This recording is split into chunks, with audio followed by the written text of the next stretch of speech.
Bem-vindos e bem-vindas à Lei da Paridade. Cá estamos todas as semanas comigo, Leonor Rosas, com a Adriana Cardoso e com a Maria Castelo Branco. Ouviram bem? Um programa de comentário político feito por 3 mulheres jovens.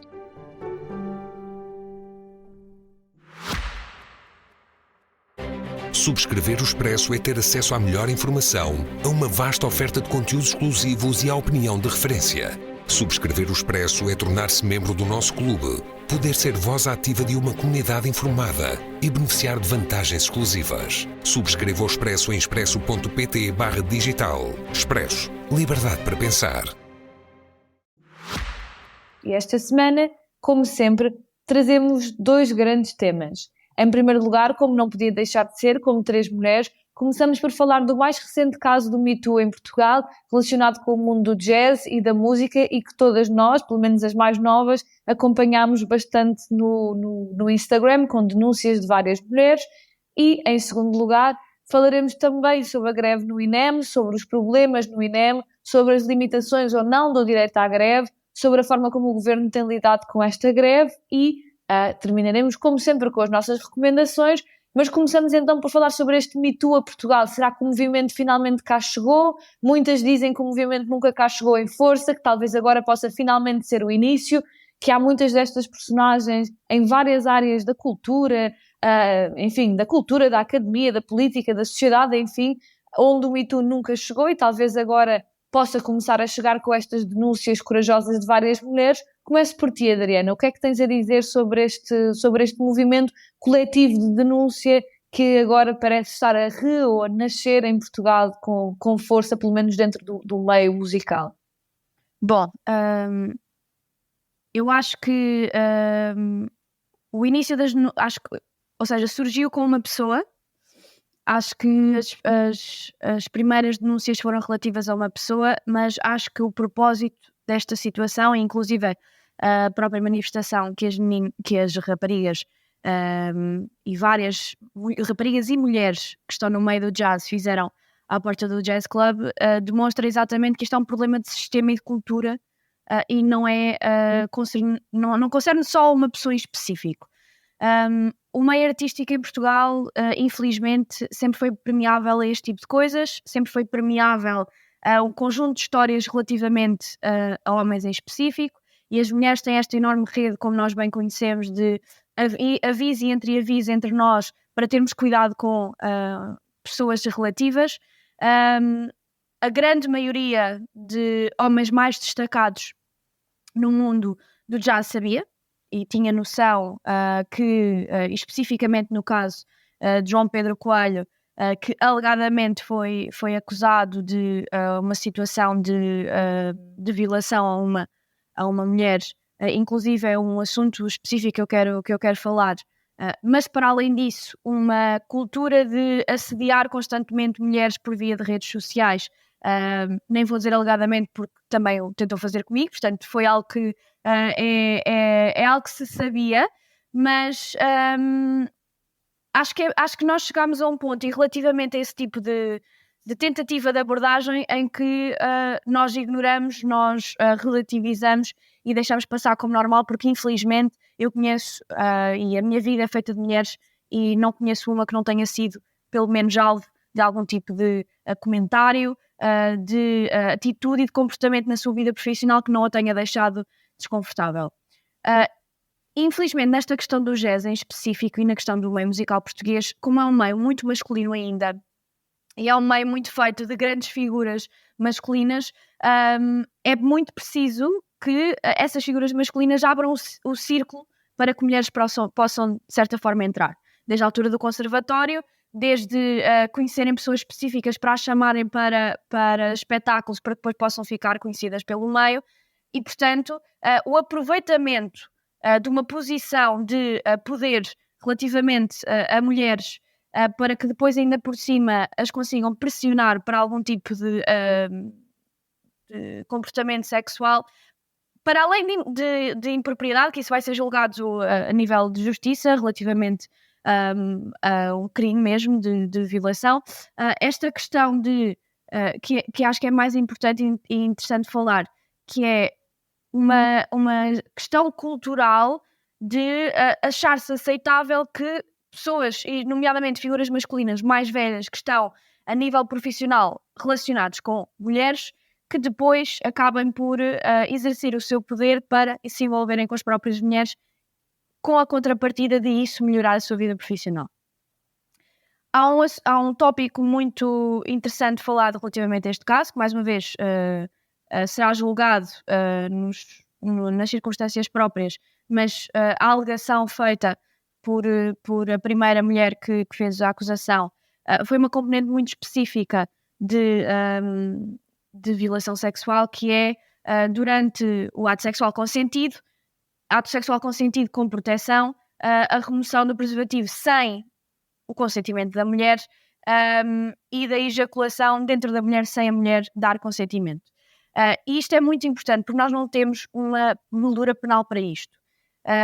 Existem casos, por exemplo, noutros países que aconteceu de homens que, por exemplo, furavam o seu próprio preservativo porque tinham uma componente de querer engravidar em massa mulheres, ou até homens que sabiam que tinham doenças sexualmente transmissíveis e que faziam isto e que por dessa forma acabariam por outras mulheres contraírem doenças sexualmente transmissíveis sem terem dado consentimento para que tal acontecesse. Infelizmente nós não temos moldura penal relativamente a este aspecto. Acho que há muita coisa no nosso sistema penal que devia avançar, mas esta componente em específica e explicar que esta concepção de que um abuso sexual é uma coisa que apenas é relativa ao início do ato sem consentimento é algo completamente que já nem sequer está minimamente atualizado, e acho que a nossa moldura penal se devia atualizar relativamente a isso, porque uma mulher pode dar consentimento ao início, mas a meio do ato sexual retirar consentimento, e a partir do momento que o ato permanece é violação a partir daí. E acho mesmo importante reforçar isso, e gostava seriamente que nós tivéssemos um avanço a nível legislativo relativamente a isso, porque sendo essa a acusação, tenho algumas dúvidas que depois existe a moldura penal, se a pessoa, seja ela quem for considerada culpada, que depois existe a moldura penal para existir medidas de coação. Bem, e tu, Maria? O que é que tens a dizer também sobre este caso Me Too? Eu quero dizer que fiquei chocada, porque quero relembrar a quem nos está a ouvir e quem não tem acompanhado este tema, que isto começou com uma acusação de uma DJ, da DJ Tajid, que é o nome artístico, chama-se Liliana Cunha, contra João Pedro Coelho, e daí houve um movimento muito interessante que eu acho que a Adriana abordou um pouco. Eu gostava de explorar mais isso para quem nos estiver a ouvir e tiver alguma testemunha de casos que se tenham passado com elas também. Houve uma associação que criou um e-mail para que fossem enviadas caixas, e daí que as notícias estejam a falar de já 79 caixas pelo menos. O e-mail é testemunhasdamusica@proton.me, e já receberam 79 caixas, 50 delas têm que ver com João Pedro Coelho. Isto é assustador. Como é que tens 50 caixas contra ti? Eu sou, como é lógico, a favor da presunção de inocência, porque isso é um dos grandes pilares do nosso Estado de Direito, mas de repente quando são 50 caixas nós temos que nos questionar o que é que se passou efetivamente. E não são só queixas de assédio sexual, são queixas, como a Adriana falou, a queixa de Liliana Cunha tem que ver com uma coisa que se chama stealthing, que supostamente não tem moldura penal em Portugal, embora isso gere uma série de discussões se pode enquadrar ou não em alguns artigos, no artigo de violação do Código Penal, mas não só, mas há acusações de violações de menores, que não sei se tocam em João Pedro Coelho ou se tocam noutras pessoas, porque já são mais pessoas no mundo do jazz e da música que estão englobadas neste rise up feminino, que eu acho que faltava em Portugal. Portugal é um país muito paroquial, muito pequenino, em que toda a gente se conhece e toda a gente se protege. Isto é um problema enorme quando uma das questões mais importantes nestes movimentos de mulheres a finalmente deixarem sair cá para fora os segredos que elas guardavam, a acharem que eram segredos delas, mas na verdade são segredos dos agressores. É importante haver isto para que se ouçam as histórias, para que nós não sejamos também vítimas de uma coisa que se chama violência epistémica, que é eu nem sequer saber, injustiça epistémica, eu nem sequer saber que fui vítima de violência, porque eu nem sequer tenho um nome para isso, eu nem sequer sei o que é que se passou comigo, eu normalizei porque fui vítima disto sucessivamente, e só quando falo com mulheres, outras mulheres, é que percebo o que é que de facto aconteceu. É muito importante ouvirmos as histórias umas das outras, é muito importante partilharmos informação, é muito importante um grupo de Telegram que surgiu entre mulheres para partilharem histórias, para partilharem, lá está, vivências que de repente não são isoladas, e isso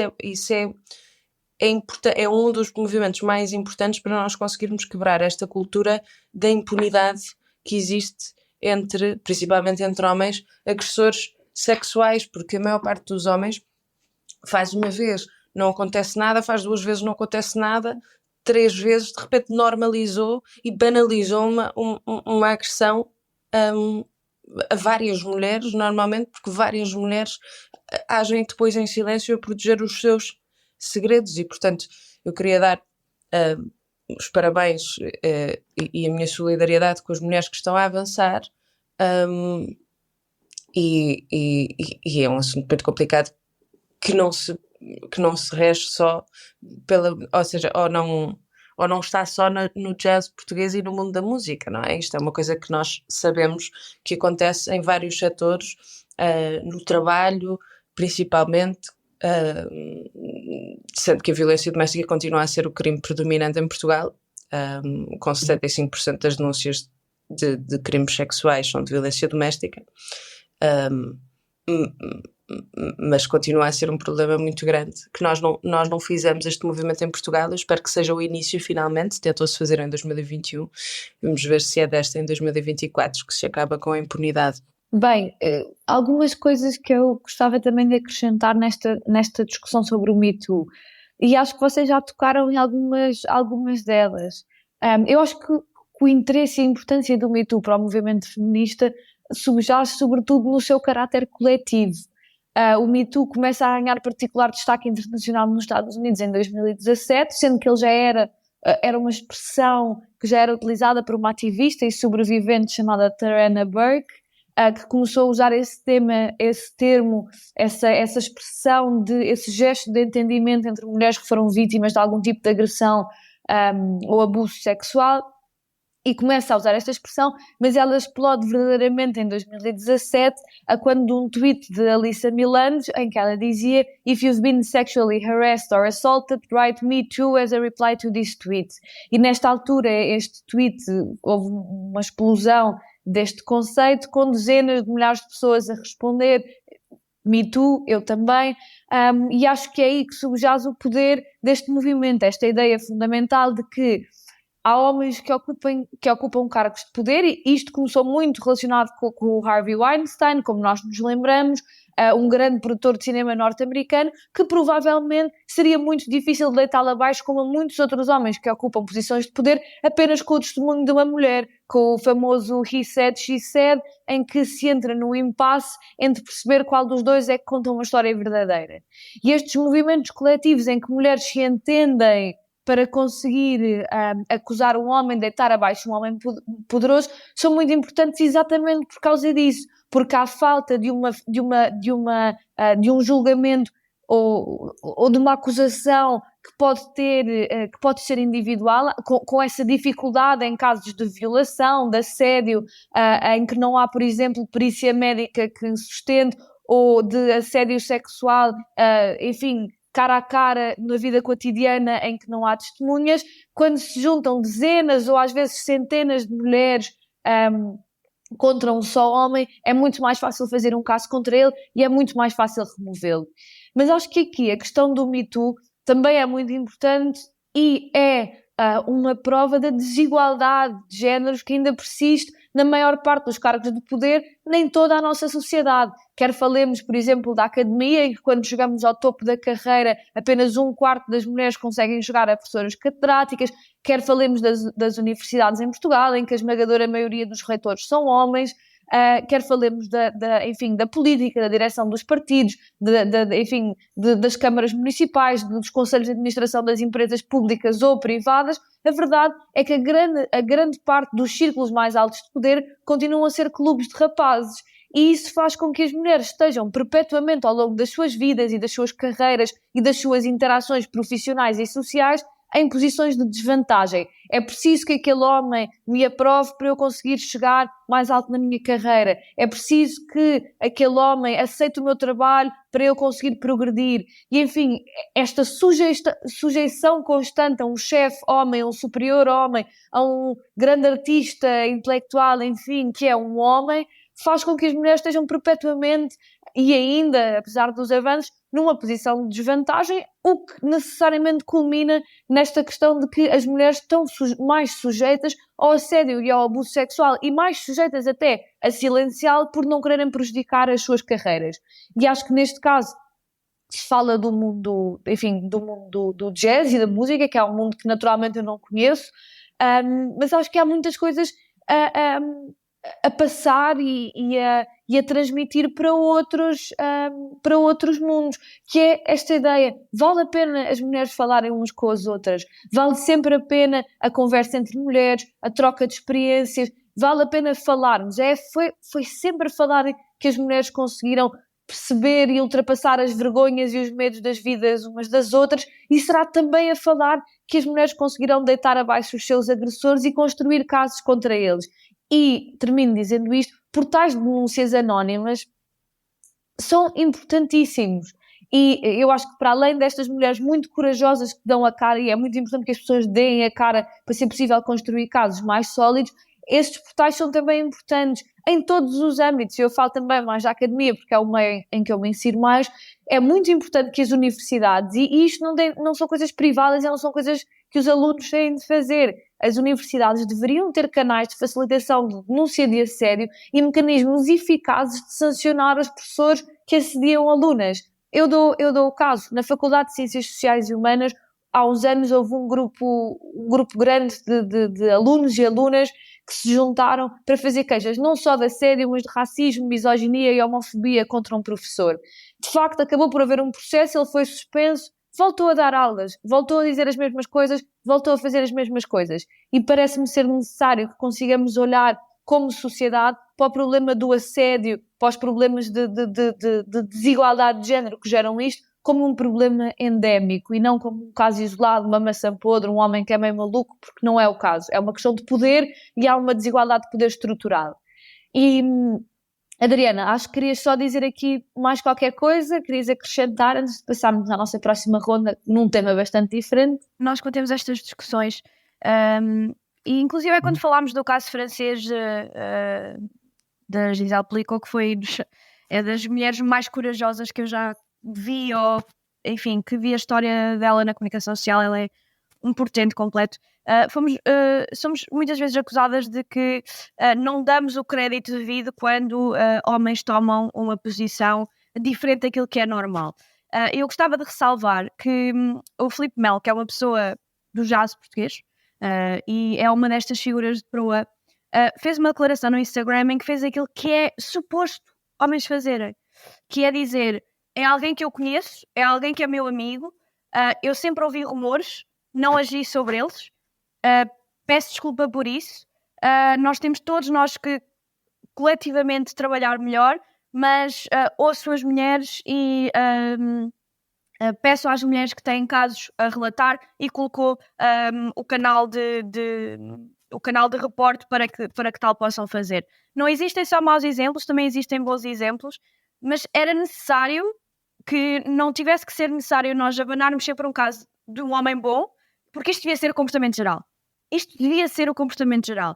Não é existirem homens que não dizem nada publicamente para defender a pessoa, mas depois nos back channels estão a minar as histórias das mulheres, estão a impedir que dentro das próprias instituições depois os casos cheguem a bom porto, e gostava que mais casos assim pudessem acontecer.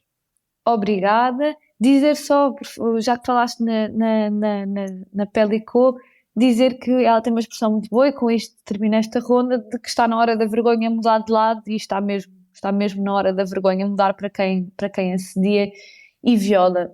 E mudando de tema, por muito que nós pudéssemos continuar a falar disto, para uma ronda mais rápida sobre a greve no INEM, passo já para ti, Maria. Como é que vês o que se está a passar, a reação da ministra, as reações da Ministra da Saúde, que já sabia que esta greve iria acontecer, e esta questão do direito à greve, se é que ele tem ou não limitações? Obviamente, vocês já saberão, imaginarão a minha resposta.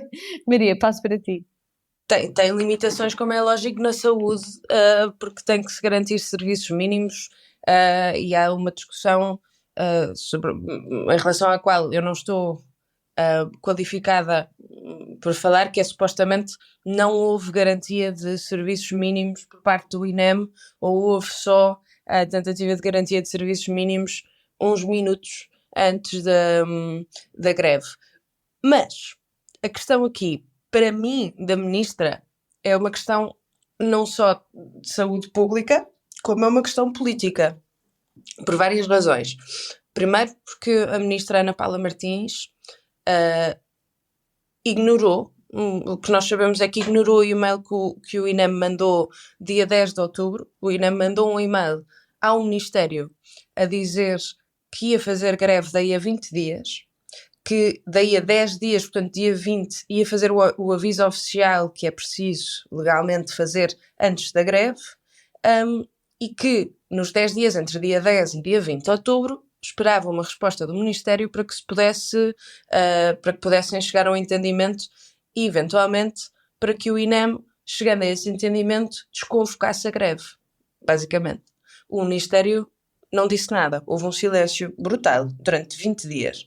Quando a greve começa e começam a chegar anúncios de mortes alegadamente relacionadas com o atraso do atendimento por causa da greve aos jornais, a ministra e a secretária de Estado dizem que estão surpreendidas. Eu acho surreal, porque esta surpresa quer dizer das duas uma.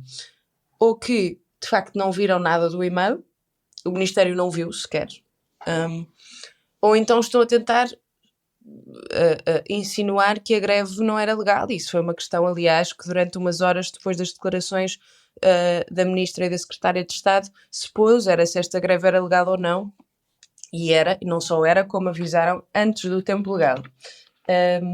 E há outra questão aqui política muito importante, que é o facto de Luís Montenegro não só se ter atravessado pela Ministra da Saúde e se ter posto na linha de fogo, a dizer que os problemas do INEM não se resolviam de um dia para o outro, mas eu pergunto, quem é que lhes pediu para resolverem os problemas do INEM de um dia para o outro? Claro que há muitos problemas que são estruturais, mas o próprio ex-presidente do INEM, Luís Meira, já tinha avisado para vários problemas estruturais, demitiu-se em julho a dizer que nunca nenhuma tutela lhe tinha falhado como esta, e mesmo assim foi ignorado. O INEM continuou a ser ignorado, em outubro foi ignorado o e-mail, e agora acontece esta greve e o primeiro-ministro diz que os problemas do INEM não se resolvem de um dia para o outro. Para mim é extraordinário que ninguém lhe pediu para resolver de um dia para o outro. Tiveram muito tempo, dois, o que o INEM pede são condições básicas, nomeadamente, alegadamente há enfermeiros no Norte a cumprir funções que são de médicos. Isto é um problema muito grave nos serviços de saúde no Norte, pelo menos, alegadamente é o que Luís Meira diz. E outra questão, em vez de isto ser tratado, depois de todos os erros, em vez disto ser tratado de forma séria, Luís Montenegro contrata uma agência de comunicação, Cunha e Vaz, para blindar não só a ministra Ana Paula Martins, como a ministra da Administração Interna, Margarida Blasco, que eu acho que é completamente diferente a gravidade das duas situações. Eu não gostava de ligar as duas situações porque é diferente. Ana Paula Martins sucede uma Ministra da Saúde que se demitiu porque houve uma grávida que morreu no verão devido aos atrasos de atendimento e ao encerramento de hospitais, que aconteceu também este ano. Marta Temido pôs o seu lugar à disposição, António Costa aceitou a demissão de Marta Temido. Esta admissão é porque se aceita as consequências políticas, não quer dizer que seja diretamente culpado. Jorge Coelho também se demitiu quando caiu a ponte, há 20 anos. E, portanto, não é uma coisa descabida, e Luís Montenegro tenta blindar esta ministra e está a linkar a sua credibilidade política à credibilidade política da Ana Paula Martins. Isto é um problema porque foi o que António Costa fez, por exemplo, com João Galamba. Quando toda a gente pedia a admissão de João Galamba, António Costa disse não, João Galamba tem que ficar. O que acontece é que quando acontece outra coisa com João Galamba, a credibilidade de António Costa fica na linha de fogo, na primeira linha de fogo, e é muito difícil reconstruir-se e reconstruir a credibilidade do seu governo. Eu acho que é isso que está a acontecer com o Luís Montenegro. Eu esperava que tivesse uma posição diferente e uma postura diferente face a esta. É que não é só ineficácia política, é negligência política que é mais grave ainda. E bem, passando para mim, antes de terminar contigo, Adriana, a Nossa Senhora da Saúde aqui do programa, dizer que algumas coisas muito rápidas sobre este assunto. Esta greve acontece em grande medida porque a ministra ignorou durante meses as reivindicações destes trabalhadores, ignorou durante meses o sindicato dos técnicos de emergência pré-hospitalar, tanto que eles se viram obrigados a convocar uma greve porque já tinham reiteradamente ultrapassado medidas urgentes para conseguir ultrapassar a situação de extrema debilidade do INEM, mas o Ministério nunca se quis comprometer. Aliás, as únicas respostas que eles ouviram do Ministério foi que não estava nos planos do Governo nenhuma valorização das suas carreiras este ano. Para além disso, o Ministério ignorou durante 20 dias o pré-aviso de greve. A Ministra sabia, porque sendo Ministra tem de saber que no INEM faltam centenas de trabalhadores e que o INEM vive de horas extras, e sabia por isso que uma greve a horas extras teria resultados catastróficos. Portanto, eu acho que uma coisa aqui muito importante para começar a sublinhar é que o Ministério, ao contrário de escolher uma negociação, ignorou o pré-aviso de 20 dias da greve, preferiu o braço de ferro e o confronto com os trabalhadores, preferiu não ceder, preferiu não melhorar salários, não valorizar carreiras e não comprometer de nenhuma e não fazer compromissos de nenhuma forma para medidas que pudessem estancar a saída de técnicos do INEM. E acho que é preciso perceber que isto não é um caso isolado, não é um cálculo falhado, um erro, um descuido, é um padrão deste Ministério. É o conflito generalizado com trabalhadores e administrações das unidades de saúde, uma degradação absoluta do SNS que, sublinho-se, e isso devo sublinhar, já havia começado antigamente com a maioria absoluta do PS, e um abandono sem precedente dos utentes e da população. Quer dizer, eu acho verdadeiramente surreal que, sabendo desta greve, sabendo o que significaria a greve do INEM e sabendo já agora da grande justeza das reivindicações destes trabalhadores do socorro pré-hospitalar, a ministra escolha ignorar e escolha deixar a população à mercê e em perigo por causa desta greve, a escolher dialogar e agora tentando passar as culpas de volta para as pessoas em greve. Mas isto já assim foi com o caos nas urgências durante os meses de verão, em que dezenas de serviços estiveram encerrados, em que grávidas foram obrigadas a fazer centenas de quilómetros, em que existiam crianças sem urgência noturnas a serem mudadas para cidades a mais de 100 quilómetros de distância. A ministra assistiu de forma complacente para depois decidir apenas na altura culpar as administrações que não tinham como fazer as escalas. Portanto, há um problema estrutural de degradação do SNS, que não é um problema por acaso, como nós bem sabemos, já vem a acontecer. Enquanto se continuam a pôr dinheiros em privados e em PPPs, o SNS continua a degradar-se. E dizer já agora que o Serviço Nacional de Saúde é uma das grandes conquistas de Abril. Nos 50 anos da Revolução, termos o Serviço Nacional de Saúde degradado num verdadeiro caso de omissão de auxílio ao Serviço Nacional de Saúde é uma vergonha. E dizer que já agora, no Orçamento de Estado de 2022, 2023 e 2024, em todos estes, o Bloco de Esquerda apresentou soluções muito concretas para resolver os problemas do INEM, que foram sempre chumbadas ou tiveram a abstenção do PS e do PSD. Portanto, há aqui sublinhar que existe esta culpa partilhada no que aqui se passa. E para terminarmos, que já vamos avançadas, passo a ti, Adriana, para finalizares a nossa ronda de INEM.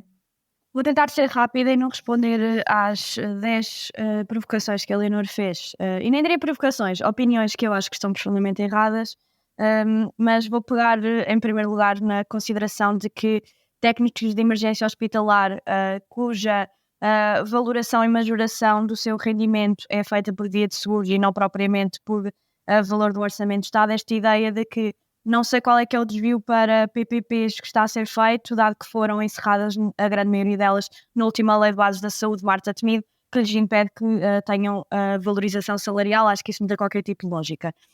Mas gostava de pegar em alguns aspectos relativamente a esta questão. Eu acho interessante que seja preciso uma catástrofe acontecer sempre para se chegar à conclusão, em termos de sociedade, que todos os setores do Serviço Nacional de Saúde já trabalham em condições optimais e normais em situação excepcional. O que é que isto significa? Que a situação normal do SNS relativamente a médicos, a enfermeiros e até, neste caso, técnicos de emergência pré-hospitalar, funcionam apenas porque os profissionais vão além das horas extraordinárias legalmente pedidas e legalmente permitidas. Chega-se mais ou menos em maio, é esse o dado mediano, e já se esgotaram aquilo que são as horas extraordinárias que estavam legalmente previstas. Isto significa, evidentemente, que quando existe algum problema de recursos, especialmente porque foram convocadas 2 greves exatamente para o mesmo tempo, foi convocada uma greve geral da função pública e no dia imediatamente a seguir a greve em específico dos técnicos, poderiam existir problemas. Mas gostava aqui de pegar nos pontos da responsabilidade e da irresponsabilidade. E gostava de ressalvar a irresponsabilidade de todas as pessoas que estão a pedir a demissão de Ana Paula Martins. E não vou dar sequer a minha opinião, vou dizer aquilo que o Sindicato dos Técnicos de Emergência Pré-Hospitalar disseram. Pedir a demissão de uma ministra nesta circunstância, a única coisa que vai fazer é o retardar da resolução dos problemas e empurrar o problema meses e meses e meses para além daquilo que é necessário. Ponto número 1. Ponto número 2. Nunca existiu uma ministra estar há 7 meses no cargo e ser pedido a sua demissão. Não aconteceu com Marta Temido, não aconteceu com Leonor Beleza, não aconteceu com Manuel Pizarro, nunca aconteceu. Alguém achar que uma ministra estar 7 meses no cargo tem que ser substituída, eu não sei o que é que acham que é possível fazer em nível de reestruturação ministerial. Depois, a concepção de que a responsabilidade de não chegar à conclusão de que os serviços mínimos do INEM podiam não vir a ser cumpridos é responsabilidade da ministra e não é do diretor do INEM. A ministra não tem que estar a ver prévios de greve, é evidente. A sua secretária de Estado de Gestão da Saúde devia tê-la chamado a atenção relativamente à greve. Mas para além disso, que é uma questão política, a responsabilidade operacional é de um diretor do INEM que, sabendo que tem poucos recursos, que os serviços mínimos podem não vir a ser cumpridos, não chama imediatamente a atenção à ministra. Aliás, é enviado pela direção do INEM um e-mail 3 minutos antes de acabar o último turno da greve geral da função pública, 3 minutos antes do último turno acabar, a dizer que tinham que ser cumpridos os serviços mínimos no dia a seguir. Isto sim é incompetência.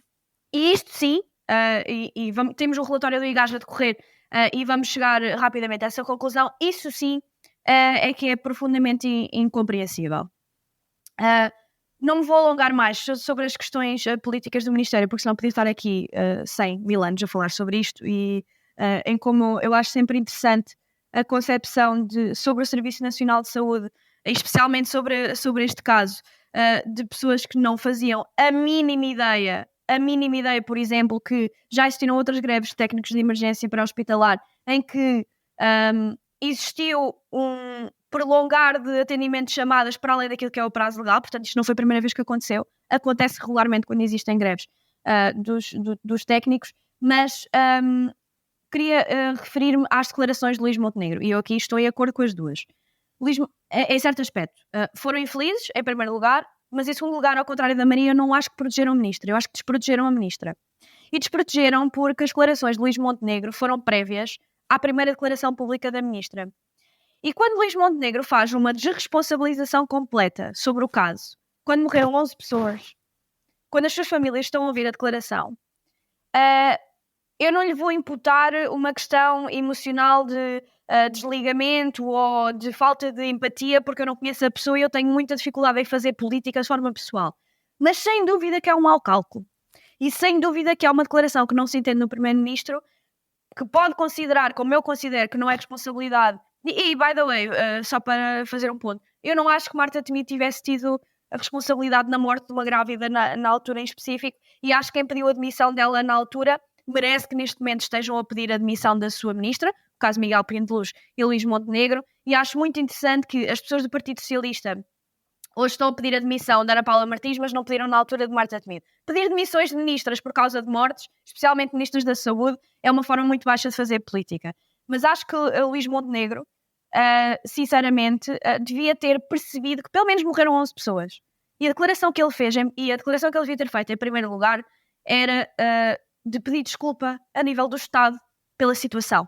Como Primeiro-Ministro de um país com SNS que funciona na sua maioria, um SNS que não discrimina por falta de rendimento de acesso, um SNS que não deixa pessoas sem acesso à saúde, que pede desculpa por, neste caso, de uma greve, não ter sido possível, embora ainda não se saiba se há uma correlação, mas pedir desculpa acima de tudo, acho que isso sem dúvida faltou. E passamos então às nossas recomendações. Eu vou começar com a minha recomendação, na verdade é de um filme que já não é novo, é um filme de 2005, que eu também já vi há alguns anos, mas que não consegui deixar de pensar nele quando me preparava para vir aqui falar sobre o caso Me Too. É um filme que se chama North Country, em Portugal a tradução acabou por ser Terra Fria, que tem como atriz principal a Charlize Theron, e que é um filme sobre a vida de uma mulher que foge de um marido abusivo e volta para a casa dos pais, no Minnesota, onde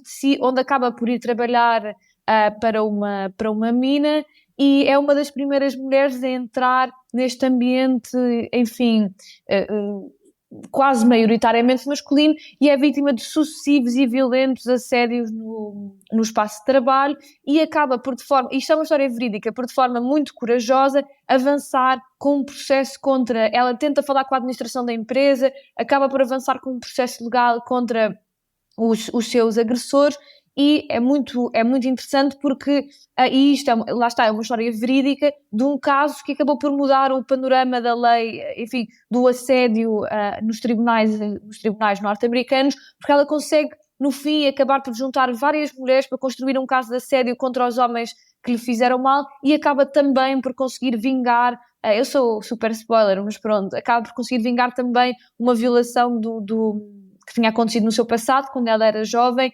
E é um filme muito emocionante, e eu recomendo muito para pensar a propósito desta questão do Me Too. Tem uma performance incrível da Charlize Theron, e é um filme que nos mostra o poder das mulheres quando se unem para deitar abaixo um agressor, e que é um tema que pelo menos a mim me deixa sempre com muita raiva, sem dúvida, mas também com muita esperança sobre o que pode ser o poder das pessoas que são oprimidas quando se unem para deitar abaixo uma grande figura ou um poder instalado. E recomendo-vos este fim de semana para que o vejam. E passo para ti, Adriana, então, o que é que nos recomendas a nós e a quem nos ouve? Nós ainda estamos no rescaldo das eleições americanas. A sugestão que eu trouxe é um filme, chama-se Bombshell. Conta a história das mulheres da Fox News, especificamente a Megyn Kelly, que foi vítima de assédio de uma maneira horrível pela parte de Roger Ailes. Ele, na altura, o diretor e o mago da grande marca da Fox News, ele fazia e quebrava aquilo que eram as carreiras das mulheres naquela altura. É muito interessante perceber que a Fox News tem o conceito Fox and Friends, em que não colocam uma mesa para as mulheres estarem sentadas, ou os homens, ou seja, para estarem sentados a comentar colocam-nas só naquelas cadeiras muito altas que nem tocam com os pés no chão, para elas terem as pernas à mostra. Portanto, isso é uma ideia desde a altura do Roger Ailes que permanece até agora. E é interessante perceber que a Megyn Kelly, que foi uma das responsáveis por um grande caso de assédio instituído dentro da política norte-americana, muito ligado aos republicanos, teve muita coragem na altura, ser a pessoa que neste momento está a defender Donald Trump. Donald Trump que é um condenado em tribunal por várias questões, é acusado de violações e de componentes sexuais, e é muito interessante ouvir agora o que é que Megyn Kelly diz sobre essas mulheres que acusam Donald Trump, descredibilizando-as, quando ela própria foi vítima deste tipo de coisas. O que também comprova, eu queria só terminar com isto, que sem dúvida que não há vítimas certas, mas que o feminismo é não, quando subimos a escada, retirarmos a escada para que outras mulheres não possam subir. E acho que vale mesmo muito a pena ver o filme. Vale sim. E tu, Maria, o que é que tens para nos recomendar para acabarmos com chave de ouro? Eu tenho também um relacionado com o Me Too, porque ao longo desta semana, com estas queixas, lembrei-me imenso de um álbum, até porque é no mundo da música, lembrei-me de um álbum de Lauryn Hill, que é o primeiro álbum, que é o Miseducation, em que ela fala, durante todas as canções, desta raiva e agonia que nós todas sentimos agora, que é normal sentir esta revolta, mas é normal, é bom também não perdermos esperança e que alguma coisa vai acontecer, que como a Lauryn Hill diz, they won't believe you, eles não vão acreditar em ti, mas se calhar se nós unirmos vozes vão, porque uma denúncia é diferente de 50, uma é diferente de 79, uma denúncia é diferente de 100 mil denúncias sobre várias coisas, não é? De repente a história não é só individual e o segredo não é só individual, de repente é de nós todas e damos força umas às outras. Este álbum é mesmo muito bonito porque é sobre a sobrevivência de uma mulher, não só no mundo da música, mas uma mulher jovem a entrar na vida adulta. Todas as canções são incríveis. E a Lauryn Hill inclusivamente é mencionada numa outra canção que eu acho muito importante nesta altura, que é uma canção linda da Capicua, que se chama Madre Pérola, em que ela é basicamente um hino feminista português. E pronto, eu deixo com estas duas recomendações musicais. Agora que o mundo da música está sob escrutínio, eu espero que não seja só o mundo da música a estar sob escrutínio nesta questão tão importante. Espero mesmo que a impunidade de certas ações deixe de existir, e para os rapazes que nos estão a ouvir, homens que nos estão a ouvir, é importante também que os homens façam parte deste movimento, que os homens percebam que têm muita força a parar estes casos, como o Filipe Melo, que a Adriana falava há pouco, dizia, pararem de compactuar e normalizar certos comportamentos, e em inglês é melhor, que é hold men accountable, tirar a accountability de outros homens. Eu acho que é muito importante, mas deixo com estas duas recomendações. E obrigada pelas vossas recomendações, que com certeza toda a gente que nos ouve seguirá. E chegámos ao fim de mais um Lei da Paridade, um programa de comentário político semanal. Como sempre, podem ouvir-nos nas habituais plataformas de podcast e no site do Expresso. Até à próxima semana.